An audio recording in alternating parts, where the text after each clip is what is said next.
Hello नमस्कार, मेरा नाम है Priyanka and welcome to my YouTube classes. आज का क्लास हमारा स्टैटिक जीएस के ऊपर रहेगा और हम एक एक करके सारे क्वेश्चंस देखेंगे और उससे रिलेटेड जो भी हमारे ऑप्शंस होंगे हम उनको भी साथ में डिस्कस करके चलेंगे। ठीक है, तो आज का सेशन हम अपना स्टार्ट करते हैं और हम पहला क्वेश्चन देखते हैं। अपना पहला क्वेश्चन क्या कह रहा है कि Thomas cup is related with which of the following sports. Thomas cup इनमें से किससे संबंधित है? तो देखिए इसका आंसर क्या हो जाएगा, बैडमिंटन। ठीक है, अब बैडमिंटन से हमें क्या याद रखना है, देखिए मेंस होता है, एक वुमेन्स होता है। ठीक है, तो अगर हम मेंस की बात करें तो थॉमस कप हो जाएगा। थॉमस कप जो होता है वो मेंस के लिए होता है, और अगर हम वुमेन्स की बात करें तो उबेर कप। ठीक है, इसी तरह देखिए अगर हम टेनिस की बात कर लें तो टेनिस में भी देखिए मेंस और वुमेन्स होता है, वुमेन्स और मेंस। ठीक है, तो अगर हम वुमेन्स की बात करें तो देखिए ये फेड कप हो जाएगा, और मैन की बात करें तो डेविस कप। ठीक है, और बाकी ऑप्शंस भी हम देख लेते हैं। जैसे अगर हम क्रिकेट की बात करें तो क्रिकेट में देखिए क्या इंपॉर्टेंट है, Ranji trophy most important, Ranji trophy हो गया, द्यूलिप हो गया, देवधर हो गया। ठीक है, ये सब इंपॉर्टेंट ट्रॉफीज हैं रिलेटेड टू क्रिकेट। और अगर वहीं हम फुटबॉल की बात करें तो फुटबॉल में देखिए दो बहुत मोस्ट इंपॉर्टेंट है, एक तो हो गया संतोष ट्रॉफी, दूसरा हो गया ड्यूरेंट ट्रॉफी, और एक और इम्पॉर्टेंट है रोवर्स कप। ठीक है, और गोल्फ गोल्फ की बात करें तो देखिए इसमें दो है, राइडर एंड वॉकर कप। ये दोनों कप जो है किससे रिलेटेड है, गोल्फ से रिलेटेड है। ठीक है, अब नेक्स्ट क्वेश्चन देखते हैं। देखिए the mount Harriet national park is located in which state. Mount Harriet राष्ट्रीय उद्यान किस राज्य में स्थित है? तो ऑप्शन क्या है हमारे, Andaman and Nicobar islands, Uttarakhand, Uttar Pradesh and Himachal Pradesh. तो इसका आंसर क्या हो जाएगा, इसका आंसर हो जाएगा अंडमान एंड निकोबार। तो जो माउंट हैरियट है वो तो अंडमान एंड निकोबार में है, लेकिन इसके साथ एक और इम्पॉर्टेंट है जो क्वेश्चन पूछा जाता है एग्जाम में, एक है कैंपबेल। कैंपबेल नेशनल पार्क भी बहुत इंपॉर्टेंट नेशनल पार्क है, और ये कहाँ पे है, अंडमान एंड निकोबार आइलैंड में है। ठीक है, वहीं अगर हम उत्तराखंड की बात करें तो उत्तराखंड में देखो बहुत सारे हैं, एक है राजा जी, गंगोत्री। ठीक है, और वैली ऑफ फ्लावर्स भी उत्तराखंड में है, और अगर हम जिम कॉर्बेट की बात करें तो भी उत्तराखंड में है। और वहीं अगर हम उत्तराखंड में अभी उत्तराखंड के पिथौरागढ़ के बारे में बात करें, पिथौरागढ़ के बात करें तो यहाँ पे क्या है, अभी रिसेंटली लाइकन पार्क भी खुला है। ठीक है, ये करंट अफेयर के क्वेश्चन हो जाएंगे, पूछ सकता है क्योंकि ये रिसेंटली खुला है। और अगर हम उत्तर प्रदेश की बात करें तो इकलौता नेशनल पार्क है, वो कौन सा है, Dudhwa national park, Dudhwa national park. ठीक है, नेक्स्ट देखते हैं अपना। देखिए तीसरा क्वेश्चन हमारा कि Sukhna lake wildlife sanctuary is in, कहाँ पे हमारा सुखना लेक है। ठीक है, तो अगर हम इसके आंसर की बात कर ले तो देखिए इसका आंसर हो जाएगा चंडीगढ़। ठीक है, चंडीगढ़ इसका आंसर हो जाएगा। वही अगर हम बाकी और ऑप्शंस को देखें तो देखो यहाँ पे जो केरल है, केरल में कौन सा इंपॉर्टेंट लेक है, यहाँ पे वेमनाड लेक है, मोस्ट इंपॉर्टेंट लेक है। ठीक है, और अगर हम हरियाणा की बात करें तो देखो हरियाणा में क्या है कि यहाँ पे दमदमा लेक है, फेमस लेक है और इम्पोर्टेंट भी है। ठीक है, और हरियाणा अगर हम एक इंडेक्स की बात करें, जैसे कि अगर अनीमिया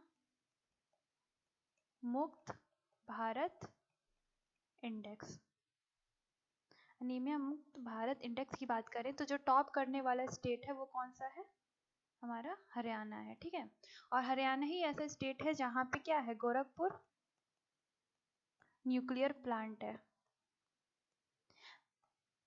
देखिए गोरखपुर जो है वो यूपी में है, तो अगर इससे अगर ये क्वेश्चन आता है तो हमें यूपी में आंसर टिक करके नहीं आना है, गोरखपुर है तो ये गोरखपुर न्यूक्लियर प्लांट कहाँ होगा, हरियाणा में होगा। तो ये मोस्ट इंपॉर्टेंट है और इसमें हमें कंफ्यूज नहीं होना है। ठीक है, तो चलिए अब नेक्स्ट देख लेते हैं क्वेश्चन। देखिए Kamarajar port limited is located at, तो ये पोर्ट हमारा कहाँ पे है, तो इसका आंसर हो जाएगा चेन्नई हो जाएगा। ठीक है, और अगर हम विशाखापट्टनम है तो विशाखापट्टनम पोर्ट भी है, तो ये कहाँ पे है, आंध्र प्रदेश में है, कहाँ पे है, आंध्र प्रदेश में है। ठीक है, और एक इम्पॉर्टेंट पोर्ट पूछा जाता है एग्जाम में, जवाहरलाल नेहरू पोर्ट। ठीक है, तो ये कहाँ पे है, ये महाराष्ट्र में है। ठीक है, ये पॉइंट याद रखना है। नेक्स्ट क्वेश्चन देखते हैं ठीक है, FICCI is the largest oldest and the apex business organisation in India headquarter at, मतलब सिंपली अगर देखा जाए तो फिक्की का हेडक्वार्टर पूछा है, तो ये हमारा कहाँ पे हो जाएगा, पहले तो फिक्की के बारे में पहले चलिए हेडक्वार्टर देख लेते हैं, इसका हेडक्वार्टर कहाँ हो जाएगा, न्यू दिल्ली हो जाएगा। और फिक्की का फुल फॉर्म क्या होता है, तो FICCI stands for the federation of Indian chambers of commerce and industry. ठीक है, अब हम फिक्की से रिलेटेड पॉइंट्स देख लेते हैं। देखिए इसका हेडक्वार्टर तो न्यू दिल्ली हो गया, वही अगर हम इसके सीईओ की बात करें तो अभी रिसेंट का अपॉइंटमेंट है, कौन है, संगीता रेड्डी। ठीक है, और एक ऑप्शन देखिए हमारे यहाँ पे मुंबई है, मुंबई में किसका हेडक्वार्टर है, एलआईसी का हेडक्वार्टर है। ठीक है, चलिए नेक्स्ट क्वेश्चन देखते हैं। देखिए, Kota is a city of Rajasthan, it is situated along the banks of the river, मतलब कोटा जो राजस्थान जो है, राजस्थान के कोटा, राजस्थान का जो शहर है कोटा, ये किस नदी के किनारे स्थित है, तो इसका सिंपली आंसर हो जाएगा चंबल। ठीक है, अब देखिए कोटा जो है वो कहाँ पे है, राजस्थान में है। ठीक है, अब राजस्थान है तो इससे हमें क्या पॉइंट याद आता है कि राजस्थान जो है वो कॉन्स्टिट्यूंसी किसकी है, मतलब निर्वाचन क्षेत्र की अगर हम बात करें तो किसकी है, ओम बिरला जी की है। ठीक है, और ओम बिरला जी कौन है, ये स्पीकर है कहाँ के, लोकसभा के, लोकसभा के क्या है, स्पीकर है, ये पॉइंट याद रखना है। और अब बाकी रिवर्स भी हम डिस्कस कर लेते हैं, जैसे अगर हम महानदी की बात करें तो महानदी में के ऊपर देखिए एक, अच्छा एक एक करके हम शहर भी देख लेते हैं। देखिए महानदी के किनारे कौन सा शहर है, संबलपुर। ठीक है, संबलपुर, ये शहर याद रखना है हमें। ठीक है, महानदी के किनारे स्थित है। और वहीं अगर हम डैम की बात कर ले तो महानदी के ऊपर कौन सा डैम है, मोस्ट इंपॉर्टेंट डैम है हीराकुड डैम। ठीक है, कहाँ है, उड़ीसा में। अब गोदावरी, गोदावरी के किनारे कौन सा शहर स्थित है, वो है नासिक। ठीक है, और नर्मदा की वहीं बात कर ले तो नर्मदा के किनारे कौन सा शहर स्थित है, जबलपुर। ठीक है, और वहीं अगर हम नर्मदा के अगर डैम की बात करें तो कौन कौन से डैम बने हैं, तो देखिए बहुत सारे हैं, लेकिन जो 3 इम्पोर्टेंट है वो उसको याद करने का ट्रिक देखिए क्या है, साई ओम। ठीक है, साई ओम कैसे याद रखना है, देखिए एस ए से क्या हो जाएगा हमारा, सरदार सरोवर हो जाएगा, सरदार सरोवर डैम। ठीक है, आई से क्या हो जाएगा, इंदिरा, इंदिरा सागर हो जाएगा, इंदिरा सागर डैम। ठीक है, और ओम से क्या हो जाएगा, ओम से हो जाएगा ओमकारेश्वर डैम, ओमकारेश्वर डैम।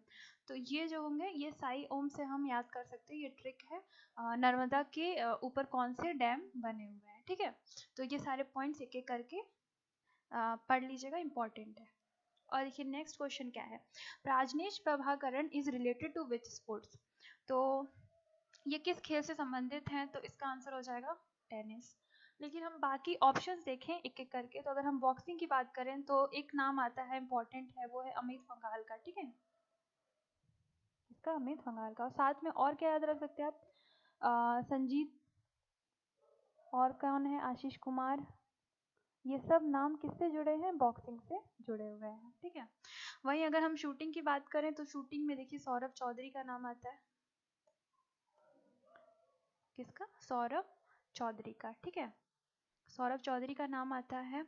और ये क्या इंपॉर्टेंट है, जैसे अगर हम फिक्की इंडियन स्पोर्ट्स अवार्ड 2019 की बात करें, 2019 की बात करें तो इन्हें क्या है, sports person of the year से सम्मानित किया गया है, sport person of the year 2019 से सम्मानित किया गया है मेल कैटेगरी में। ठीक है, और वहीं अगर फीमेल की बात करें तो किन्हें मिला है sport person of the year, ये मिला है रानी रामपाल को। और ये किस किस से संबंधित है, ये संबंधित है हॉकी से। ठीक है, और वहीं अगर हम क्रिकेट की बात करें तो क्रिकेट से देखिए एक इम्पॉर्टेंट नाम आता है, वो है रोहित शर्मा का, ये क्रिकेट से संबंधित है। और ये नाम इम्पॉर्टेंट इसीलिए है क्योंकि इन्हें हाल ही में राजीव गांधी खेल रत्न अवार्ड से सम्मानित किया गया है। ठीक है, ये इम्पॉर्टेंट पॉइंट है तो याद रखना है। चलिए नेक्स्ट क्वेश्चन देखते हैं, world ozone day is celebrated on which day, तो वर्ल्ड ओजोन डे हम कब मनाते हैं, तो इसका आंसर हो जाएगा 16 सितंबर। ठीक है। बाकी ऑप्शन देखते हैं, तो अगर हम 5 सितंबर की बात करें तो नेशनल टीचर्स डे, ठीक है। तो हम इंटरनेशनल या फिर वर्ल्ड टीचर्स डे कब मनाते हैं, तो हम वर्ल्ड टीचर्स डे मनाते हैं 5 अक्टूबर को, ठीक है। वहीं अगर देखिए 15 जनवरी की बात करें तो इस दिन हम आर्मी डे मनाते हैं। देखिए इसमें 2 और डेज क्या हो जाते हैं, एक एयरफोर्स डे हो जाएगा, एक नेवी डे हो जाएगा, तीनों एक साथ ही हमें याद रखना है। तो आर्मी डे 15 जनवरी को, एयरफोर्स डे 8 अक्टूबर को, और नेवी डे हम 4 दिसंबर को मनाते हैं। वही अगर हम 11 अक्टूबर की बात करें तो यहाँ पे हम इंटरनेशनल गर्ल चाइल्ड डे मनाते हैं। तो फिर हम नेशनल चाइल्ड डे कब मनाते हैं, नेशनल गर्ल चाइल्ड डे, तो नेशनल गर्ल चाइल्ड डे हम मनाते हैं 24 जैन को, ठीक है। तो ये इंपॉर्टेंट पॉइंट्स है, ये भी याद रखने, एक एक करके हमें डेज भी देखने हैं। तो ये थे हमारे सेशन के आखिरी क्वेश्चन, और बाकी मैं अपना वीडियो फिर अपना जल्दी ही अपलोड करूँगी, कुछ स्टैटिक जीएस क्वेश्चन ही लेकर आऊँगी। तब तक के लिए आप मेरे वीडियोस को लाइक और शेयर और सब्सक्राइब ज़रूर करें। Thank you.